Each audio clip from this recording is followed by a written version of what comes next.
Hello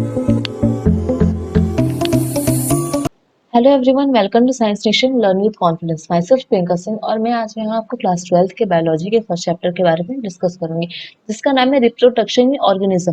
reproduction क्या होता है? रिप्रोडक्शन एक तरीके का बायोलॉजिकल प्रोसेस जिसमें कि कोई भी ऑर्गेनिज्म अपने न्यू यंग्स या फिर अपने ऑफस्प्रिंग को रिप्रोड्यूस करता है।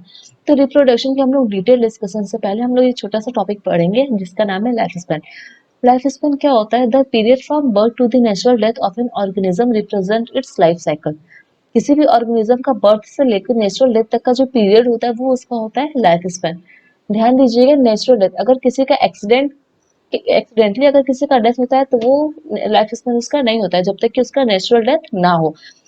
Life span of an organism varies from few days. Life span किसी भी ऑर्गेनिज्म का फिक्स होता है, जैसे कि बटरफ्लाई।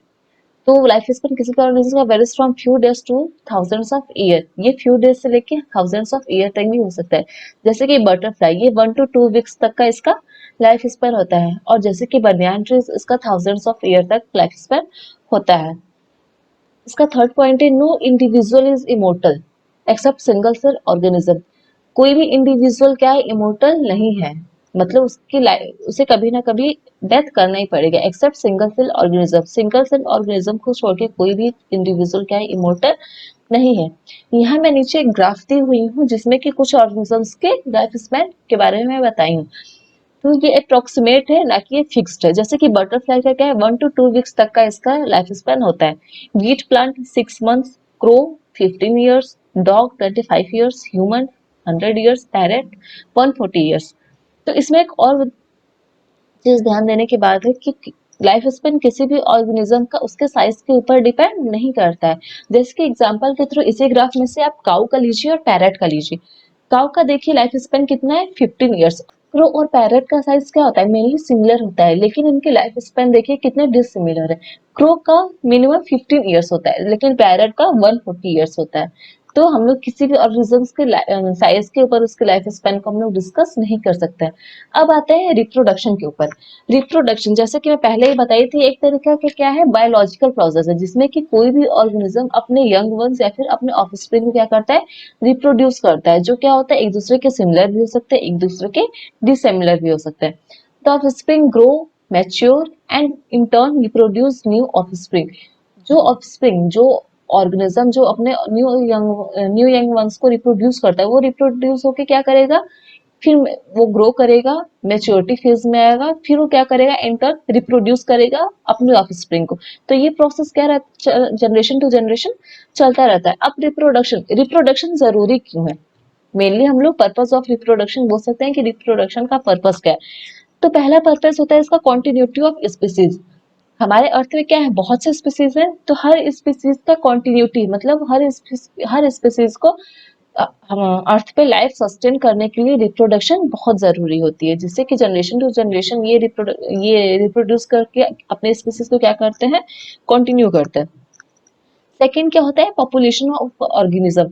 जैसे हम लोग आजकल प्रेजेंट टाइम में क्या करते हैं कि बहुत से एनिमल्स के क्या होते हैं? उसके जो नंबर्स होते हैं, नंबर ऑफ पॉपुलेशन क्या होते हैं? वो डिक्रीज हो रहा है, लेकिन इसको हम लोग इंक्रीज करने के लिए क्या करते हैं? इसको रिप्रोड्यूस करवाते हैं, उनको फेवरेबल कंडीशंस देखिए उनको रिप्रोड्यूस करवाते हैं ताकि उनके जो पॉपुलेशन में हो वो इंक्रीज हो, पॉपुलेशन इंक्रीज हो। थर्ड होता है वेरिएशन। अब वेरिएशन क्या होता है? जैसे कि वेरिएशन हम लोग बहुत तरीके से देख सकते हैं, जैसे कि क्लाइमेटिक वेरिएशन। अगर कोई ऑर्गेनिज्म है वो दूसरे क्लाइमेटिक कंडीशन में, उसका फेवरेबल क्लाइमेटिक कंडीशन दूसरा है, लेकिन उसको क्या होता है? Climate day to day change होता रहता है, तो वो न्यू क्लाइमेट को अडॉप्ट करता है, जिससे कि उसके यंग वंस जो आ रहे हैं उस क्लाइमेटिक कंडीशन को पहले से अडॉप्ट कर चुके होते हैं। तो ये होता है वेरिएशन। लास्ट है लाइफ एग्जिस्ट। लाइफ को एग्जिस्ट करने के लिए अर्थ पे जो लाइफ एग्जिस्ट कर रही है हर ऑर्गेनिज्म जैसे को, उसके लिए भी रिप्रोडक्शन क्या है? जरूरी है। नेक्स्ट हम लोग आते हैं टाइप्स ऑफ रिप्रोडक्शन। रिप्रोडक्शन के मेनली 2 टाइप्स होते हैं, एसेक्सुअल रिप्रोडक्शन और सेक्सुअल रिप्रोडक्शन। और पहले हम लोग डिस्कस करेंगे एसेक्सुअल रिप्रोडक्शन के बारे में। एसेक्सुअल रिप्रोडक्शन, एसेक्सुअल आपको पहले समझ में आ रहा है? ए मतलब क्या होता है? सिंगल। मतलब इसमें क्या होता है? सिंगल पेरेंट्स ही इन्वॉल्व होता है। हम लोग इसकी डिफिनेशन के बारे में, डिफिनेशन पे आता है। When the offspring is produced by single parents with और without the involvement of gamete formation. The reproduction is called asexual reproduction. इसमें क्या होता है, जब कोई भी ऑर्गेनिज्म अपने ऑफस्प्रिंग को रिप्रोड्यूस करता है, वो क्या होता है, एक सिंगल पेरेंट इसमें इन्वॉल्व होता है, और जरूरी नहीं है कि इसमें गैमेट फॉर्मेशन हो ही, ये विद और विदाउट गैमेट फॉर्मेशन के थ्रू भी ये रिप्रोड्यूस कर सकते हैं। इसमें मेनली जरूरी ये होता है कि इसमें क्या होता है, सिंगल पेरेंट ही इन्वॉल्व होता है। तो इसके कुछ पॉइंट्स दिए हुए हैं। तो पहले पॉइंट्स क्या है, usually followed by organism with relatively simpler organisation. इसमें जो फॉर्म ऑफ ऑर्गेनाइजेशन होता है, मतलब एसेक्सुअल के एसेक्सुअल रिप्रोडक्शन जितने भी ऑर्गेनिज्म में पाया जाता है, उनमें टाइप्स ऑफ ऑर्गेनाइजेशन क्या होता है, सिंपलर ऑर्गेनाइजेशन होता है, मतलब ये मेनली सिंगल सेल ऑर्गेनाइजेशन ही होते हैं। सेकेंड पॉइंट क्या है, offspring produce by single parents. मैं पहले ही बता चुकी हूँ कि ये कैसे प्रोड्यूस करते हैं, इनमें सिंगल पेरेंट्स ही इन्वॉल्व होता है, इसमें दो पेरेंट्स की जरूरत नहीं होती है। थर्ड पॉइंट क्या आता है, और सबसे मोस्ट इंपॉर्टेंट, विद और without involvement of gamete formation. इसमें जरूरी नहीं है कि गैमेट फॉर्म ही हो, ये विद गैमेट फॉर्मेशन के भी थ्रू रिप्रोड्यूस करता है, विदाउट गैमेट फॉर्मेशन के थ्रू भी ये रिप्रोड्यूस कर सकता है। लास्ट पॉइंट क्या है, offspring reproduce are genetically and morphologically similar to each other and to the parents, it means they are clones. Clones क्या होता है, जब कोई भी ऑर्गेनिज्म और उसके ऑफस्प्रिंग जेनेटिकली और मॉर्फोलॉजिकली सिमिलर होते हैं, तो उसको हम लोग क्लोन्स बोलते हैं। और एसेक्सुअल के मैक्सिमम जितने भी हैं 90% ऑर्गेनिजम्स क्या होते हैं, ये जेनेटिकली या मॉर्फोलॉजिकली सिमिलर होते हैं। तो हम लोग सिंपली कह सकते हैं कि एसेक्सुअल रिप्रोडक्शन के जितने भी ऑर्गेनिज्म है वो क्लोन्स फॉर्म करते हैं। ये एक इंपॉर्टेंट पॉइंट है, ये आपको हमेशा याद रखना होगा। In Protista and Monera, Protista and Monera आप लोग पढ़ चुके हैं क्लास 11th में। क्या होता है, प्रोटिस्टा मोनेरा में क्या होता है, cell division mode of reproduction होता है। Cell division mode of reproduction क्या होता है, ये एक दूसरे अपने पेरेंट सेल को क्या करते हैं, टू हाफ में डिवाइड करते हैं, और उसमें उससे क्या होता है, न्यू टू इंडिविजुअल या फिर न्यू टू ऑफस्प्रिंग रिप्रोड्यूस करता है। मतलब ये क्या होता है, अपने ही पेरेंट्स से, मतलब जो पेरेंट होता है वो अपने सेल को क्या करता है, डिवाइड करता है into two and give a new individual. तो इसको हम लोग cell division is the mode of reproduction बोल सकते हैं। Cell division in unicellular organism, cell division कितने टाइप्स के होते हैं, सेल डिवीजन दो टाइप्स के होते हैं, बडिंग और फिजन। तो पहले हम लोग बडिंग के बारे में पढ़ेंगे, बडिंग क्या होता है। तो बडिंग में स्टार्टिंग में क्या आ रहा है, बड, मतलब इसमें हम लोग समझ सकते हैं कि जिस ऑर्गेनिज्म में बडिंग होती होगी उसमें क्या होता है, बड फॉर्मेशन होता होगा।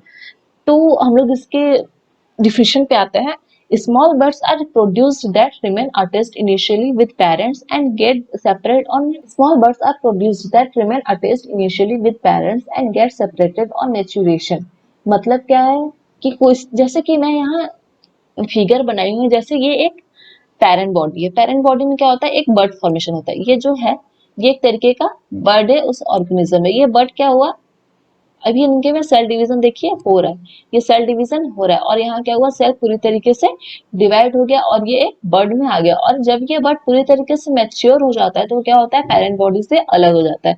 तो ये न्यू बर्ड क्या होता है, ये फिर मैच्योर होके फिर बर्डिंग प्रोसेस इनिशिएट करता है।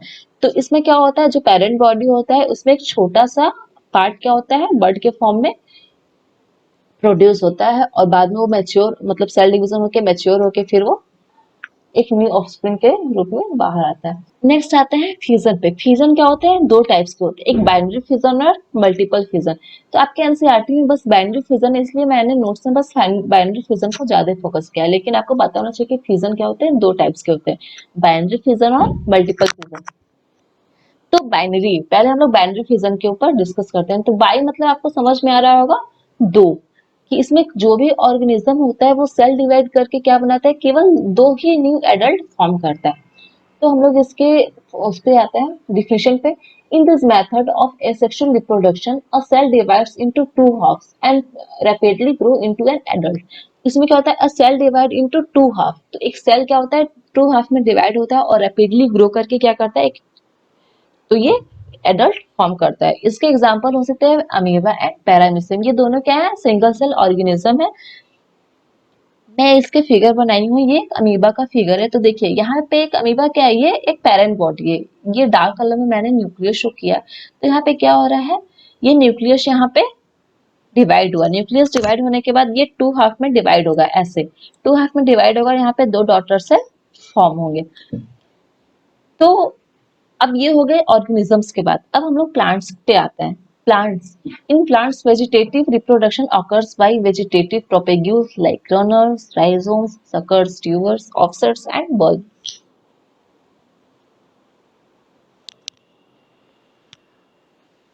तो मैंने कुछ यहाँ एग्जांपल्स दिए हुए हैं वेजिटेटिव पार्ट्स के, मतलब कोई भी प्लांट में बहुत से पार्ट्स होते हैं, जैसे रूट होते हैं, शूट्स होते हैं, लीव्स होते हैं, तो हर एक पार्ट के अलग अलग वेजिटेटिव पार्ट्स होते हैं। जैसे कि यहाँ पे मैंने पहले बताया है रूट का, रूट का एग्जाम्पल हो सकता है डहेलिया, गुआवा या टोपियोका। पहला है रूट्स, रूट्स के एग्जाम्पल्स है डहेलिया, गुआवा, टोपियोका। तो ये क्या है कि रूट्स की वजह से ये न्यू अपने क्या होते हैं न्यू ऑफस्प्रिंग को प्रोड्यूस करते हैं। दूसरा इसका वेजिटेटिव पार्ट है स्टीम। स्टीम के इसमें बहुत से एग्जांपल्स दिए हुए हैं, मतलब बहुत से टाइप्स के इसमें वेजिटेटिव रिप्रोडक्शन होते हैं। तो जैसा कि पहला है ट्यूबर, ट्यूबर किसमें किसमें होता है, पोटैटो में होता है। दूसरा bulb, bulb mainly garlic, onion में होता है। राइजोम, थर्ड है राइजोम, तो ये राइजोम क्या होता है, जिंजर, टर्मरिक में होता है। कॉर्न, क्रोकस में होता है। सकर्स, मिंट में होता है। तो ये कुछ मैंने एग्जांपल्स दिए हुए हैं, ये ऑफसेट आइकॉर्निया में होता है।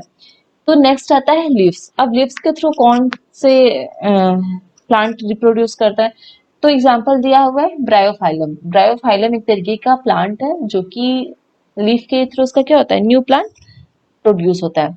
बुलबिल्स, लिली, ट्यूरियंस, ट्यूरियंस क्या होता है, ये एक तरीके के एक्वेटिक प्लांट्स में होता है। ये फ्लैशी बर्ड्स होते हैं। बर्ड्स अभी आपने पढ़ा कि बस एनिमल्स में होते हैं, जरूरी नहीं है कि बर्ड्स बस एनिमल्स में ही हो, प्लांट्स में भी हो सकते हैं।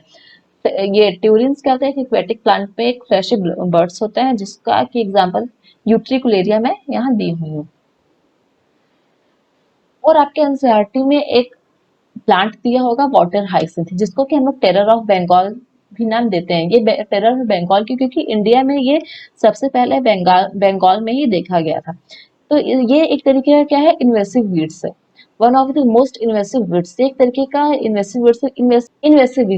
इन्वेसिव वीड्स क्या होता है, इन्वेसिव वीड्स वो होते हैं जो कि बहुत तेजी से फैलते हैं। और ये वाटर हाइसिंथ क्या होता है कि कोई भी वाटर करंट में बहुत तेजी से फैलने वाला वीड्स है।